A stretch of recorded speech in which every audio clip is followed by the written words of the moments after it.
দাদার ছিল মেলা, বাবার ছিল অল্প, আর আর্জেন্টাইন ফ্যানদের তাদের আছে শুধু গল্প। তারা আমাদের বলে যে বর্তমানে আসেন, অতীত নিয়ে আর কত পরে থাকবেন।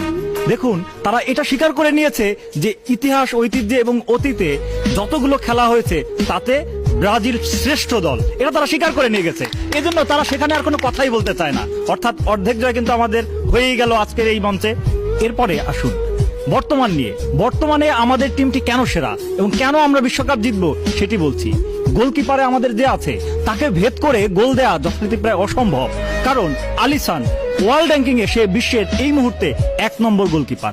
এরপরে আছে এডারসন, ওয়ার্ল্ড র্যাঙ্কিং এ সে 3 নম্বর। আর ওই যে প্রথমে বলে গেলাম আলিসান কোপা 19-এর গোল্ডেন গ্লাভস জয়ী। অর্থাৎ আমাদের গোলকিপিংটা শক্ত এবং সুদৃঢ় একটা ভিতের উপরে আছে। এবার আসেন ডিফেন্ডার আছে দানি আলভেসের মতো খেলোয়াড়, এবং দানি আলভেস 43টা ট্রফি জয়ী খেলোয়াড়, যেখানে আপনাদের মেসি মাত্র 41টি। এবার আসেন থিয়াগো সিলভা আমাদের ডিফেন্ডিং এ খেলছে এবং সে কোপা 19 জয়ী এবং 13 সালে কনফেডারেশন কাপ জয়ী।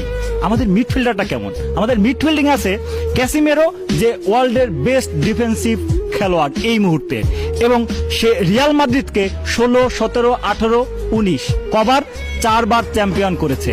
অর্থাৎ আমাদের মিডফিল্ডিং এ অত্যন্ত শক্তিশালী। এবার আমরা দেখা যাক আমাদের স্ট্রাইকে, আমাদের ফরওয়ার্ডে কারা আছে। আমাদের ফরওয়ার্ডে আছে ভিনিসিয়াস জুনিয়র, যে লা লিগায় 21-22 সেশনে 17টি গোল করেছে এবং 10টি গোলে অ্যাসিস্ট করেছে। আর আছে রদ্রিগো, সে সাধারণত 80 মিনিটে খেলতে নামে এবং ওই শেষ 10 মিনিটের মধ্যে একটি গোল করে ফিরে আসে। অর্থাৎ অসম্ভব শক্তিশালী, অসম্ভব ক্ষমতা সম্পন্ন একজন খেলোয়াড়। এবং সর্বশেষ যে খেলোয়াড়টির নাম বলবো তিনি হচ্ছেন আমাদের নেইমার জুনিয়র, যে এই 22-23 সিজনেও লিগ 1-এ খেলতে নেমে 14টি ম্যাচে 11টি গোল করেছে।